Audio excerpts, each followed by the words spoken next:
Dia kata, saya tak pakai tudung pun kaya Ustaz.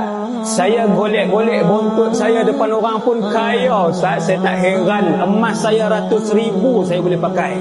Tiap-tiap minggu saya buat benda mungkar ke, saya buat maksiat ke, depan orang ke, belakang orang ke, saya kaya Ustaz. Dia kata okey je. Hati-hati. Kemuncak kepada kemurkaan Allah kepada seseorang ialah apabila Allah membiarkan kamu melakukan kemungkaran dan Allah tak pernah tegur. Sebab Allah nak membiarkan kamu himpunkan sebanyak-banyak dosa itu dan tidak pernah memberi peluang untuk kamu bertaubat kepada Allah Subhanahu wa ta'ala.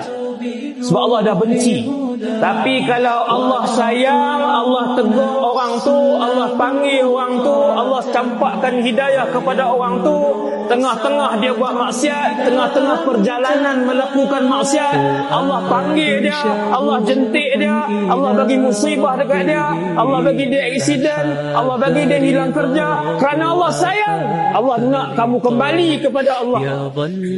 Itu Allah sayang.